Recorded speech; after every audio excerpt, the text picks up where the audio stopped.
Good afternoon, everyone. My name is Jared. This is my channel, Mazda B3K.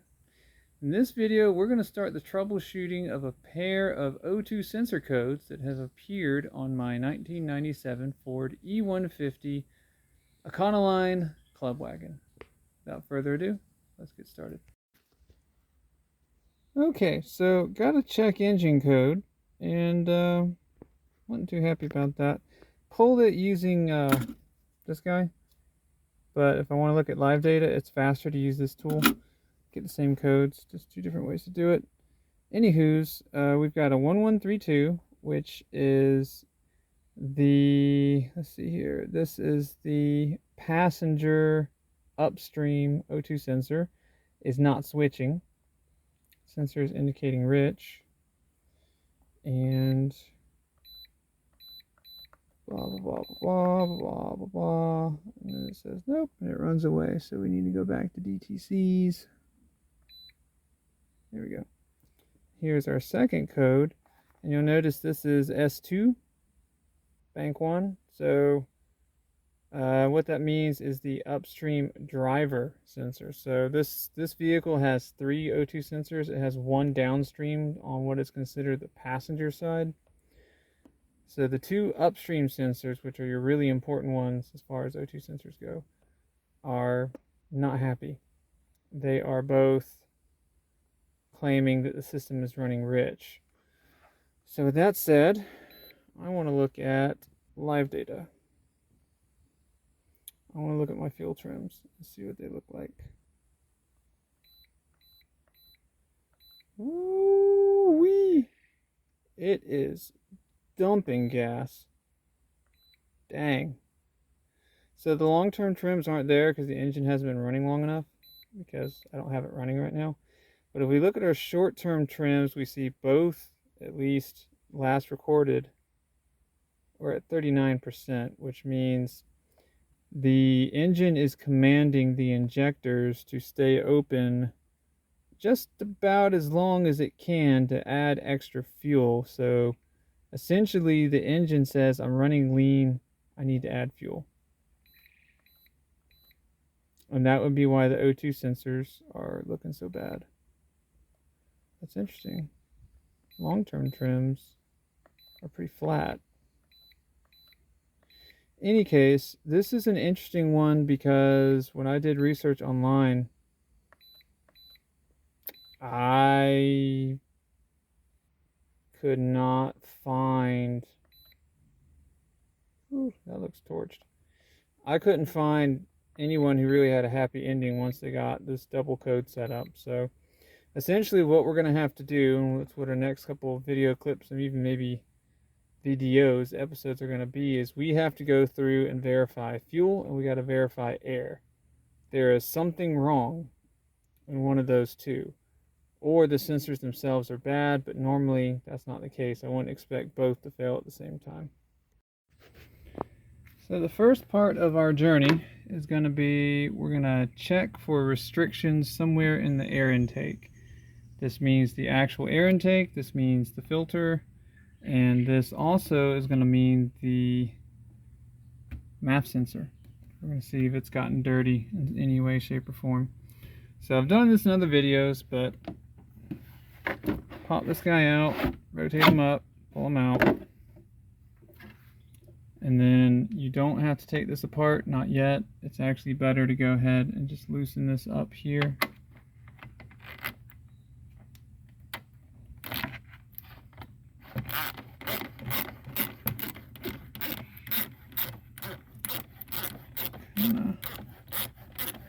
Get loose, and when you start pulling all this stuff apart,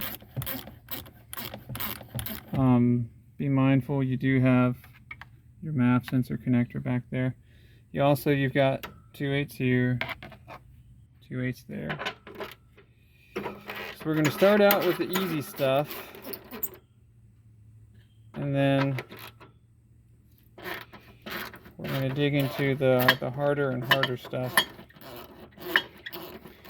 If it was running rich, truly running rich, I would have thought that maybe had some injectors going bad. But what the trims tell me is that the engine thinks it is lean. So that tells me air metering is acting weird, or not enough fuel is being delivered. That could also do that. Meaning fuel pump, meaning fuel pressure regulator.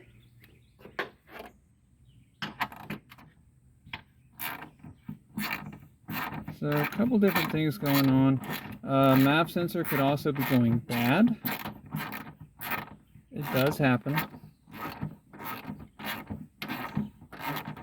Normally a bad MAP sensor is going to throw some other codes.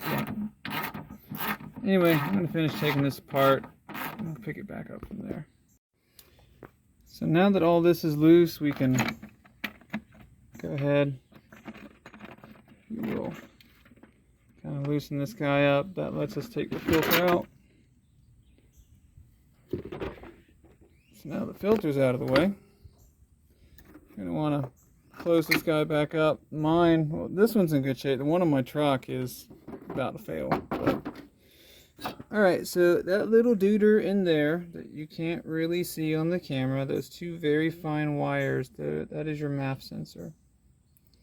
And if these wires get dirty, if they get coated in junk, they can cause weird readings on the MAP. And the idea is something sneaks past your filter, junk gets on your MAP, and then it's not reading right.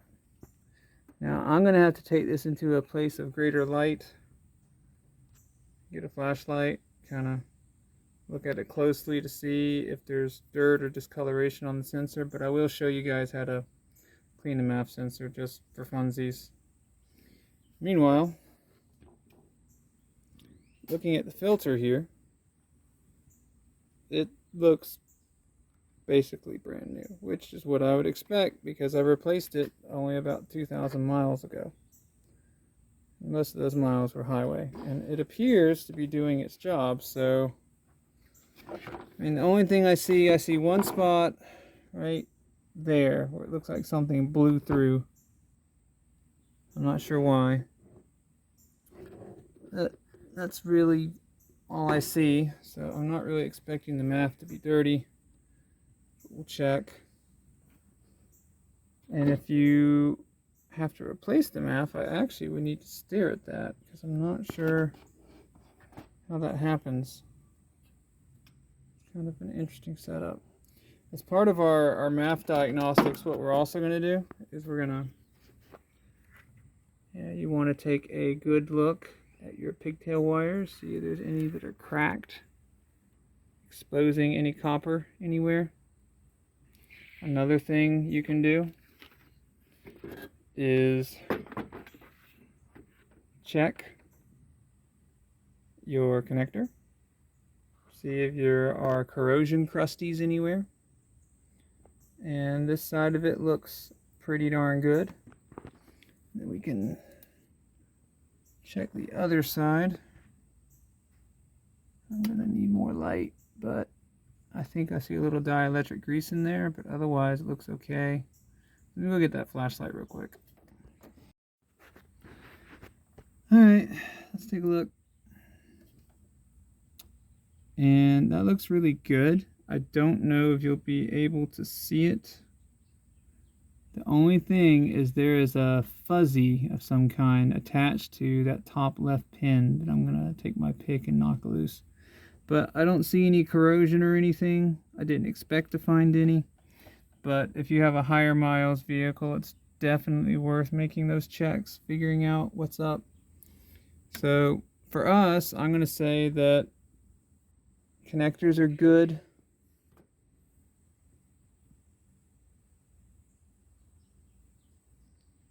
I'm going to say that our pigtail is good. I mean, you want to check both ends of your pigtail, obviously. Insulation looks good. Nothing appears to be cracked. Give the wires a little bit of a tug to see maybe if you've had a pin that's come out of position and it's not locked in anymore. I mean, don't tug too hard. You don't want to rip something out, but you know, just give it a little tug, see if something moves. I'm gonna say connector is good. So next step is actually cleaning the MAF sensor itself. So before I try to spray out the MAF, I want to be able to spray clear through, which right now I can't because there's this backing plate in the way. This backing plate is held in with two T15 security Torx. So they got a little bump in the middle. Standard Torx won't go in. You need a security Torx. So it's T15. I'm going to get this plate off and then we'll... So one thing I want to emphasize before we go any further, now that I have this plate out of the way, is those two wires in the MAF are extremely delicate and extremely sensitive. So the solvent you use to clean them matters. Alright. The only two kinds I would use personally are going to be like a CRC electronics cleaner or whatever other brand that does an electronic specific cleaner, or a MAF cleaner. CRC does make one. I figure this will be alright. But I've read and heard about people using carb cleaner, brake cleaner, isopropyl alcohol, this and that and the other. No, don't. Use a sensitive electronics cleaner or a MAF cleaner. So all that yik-yakking done, basically you're going to want to lay out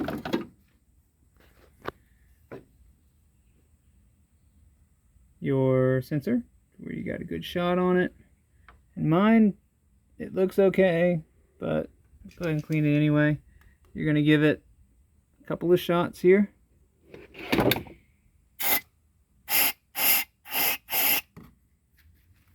Both sides.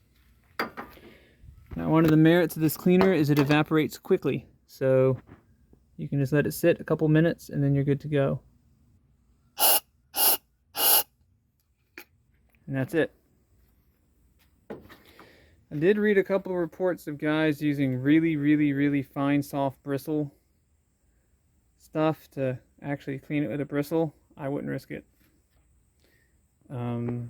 These things, if you get the Ford variant, you know, the actual motorcraft part, I think you're looking at $200 to $300 depending on where you get it. And it's going to be about $100 at your local part shop, and then you got a 50-50 shot of it actually working correctly. MAF sensors are one of those things that you got to buy the OEM part. They don't, the OEM guys, they try to make their part work for too much stuff, and then it works for none of it. So anyway, I'm going to give that a few minutes, then we're going to put it all back together. I'm going to clear the codes, and then we'll just have to wait. I'll drive for a while. We'll see if it throws the rich codes again. Go from there. One thing to note as you're putting this back together, this piece here is keyed. There's a dog ear right here that has to fit into the other side, and you're going to want to do something like this to kind of flex this metal band out so you can kind of wiggle this in, and you'll have to move the band over the two and you know, bring it back in so that it's on tight. Alrighty, so I have deleted all the codes. And now our first major challenge, we see if it's still going to crank after we clean the MAF. Sometimes weird stuff happens. Cool, it cranked. Alright, well, I'll drive it around and see if we get a check engine light again at some point in the future, and I will post updates. Good evening, everyone. Today is a new day. This is a follow-up to when I said I would check back with updates after cleaning the MAF sensor and seeing what that would do to clean out or get rid of the two O2 codes I saw. And I'm happy to report that after multiple months of driving over quite a bit of distance, codes stayed gone. I used a computer to look at the O2 sensors. They're happily flip-flopping. They're running fine. I don't see any lean codes or rich codes. Life is grand. So I would say in this case, I lucked out, and the issue was a dirty MAF sensor. Alrighty, folks, that's going to do it for this video where we fixed our twin trouble codes, I think lean and rich, on my 1997 Ford E-150 Starline conversion van named Enigma. If you found this video interesting, if you found it educational, if you found it entertaining, please consider like, sharing, and subscribing. That does help to grow this channel, which allows me to bring you more content like this. Also, please leave a comment. I like to read them, I like to reply to them, and I like to learn from them. And also remember, guys, I make mistakes so you don't have to. I'll see you guys next episode.